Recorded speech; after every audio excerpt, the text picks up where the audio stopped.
أعزائي مشاهدي قناة شمس العالم الذهبية، رجعنا لكم بفقرة جديدة من برنامج الصيدلية التي في بيتك، اللي حاز إعجاب الكثير وكان بناء على مطالب العديد من أفراد مجتمعنا المصري والعربي.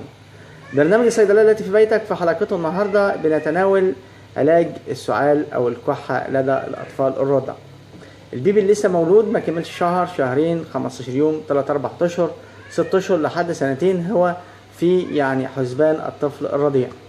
طب الطفل الرضيع ما بيحس بالسعال، واحنا خاصة في فصل الشتاء، خلاص بوادر الشتاء، دخل فصل الشتاء. طب الطفل بيحس بالسعال.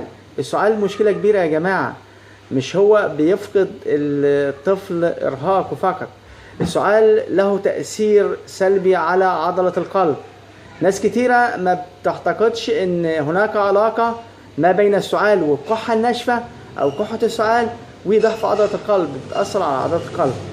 النهاردة في برنامج الصيدلية في بيتك بنتناول علاج خفيف للسعال او الكحة لدى الاطفال الرضع.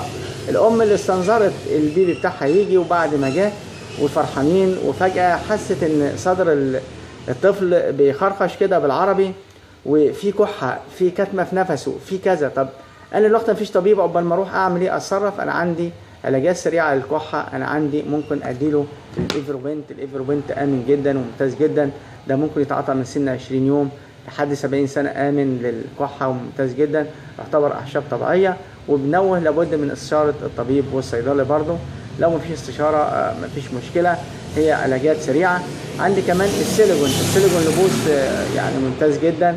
ريكتوبلكسيل لبوس طبعا ده شائع من قدم الزمان ومن فترات كبيره جدا. الريكتوبلكسيل كمان عندي السيليجون نقط للاطفال الرضع، وبفضل اديهم النقط. عندي كمان الحاجه المهمه جدا القفاصيد باراسيتامول هام جدا. في عندي نوعين، في منه الاطفال وفي منه الرضع. لابد ان انا اتاكد ان علامه الرضع مكتوبه على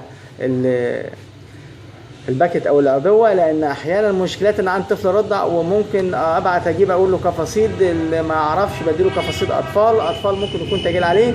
يبقى القفاصيد الرضع بيذوب البلغم، وهم جدا في علاج سريع للكحه. بالاضافه ممكن اديله بعض المضادات الحيويه، الهايبوتوك نقط او الاوجمانتين نقط او الكوراسيف نقط كعامل مساعد.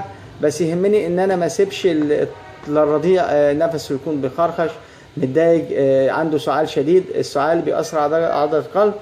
بسرعة ألحق ابني وألحقه. احنا بنحييكم وبنتمنى لكم التوفيق، وإن شاء الله أبنائنا يكونوا في صحة وسلامة، مع تحياتنا الصيدلية التي في بيتك.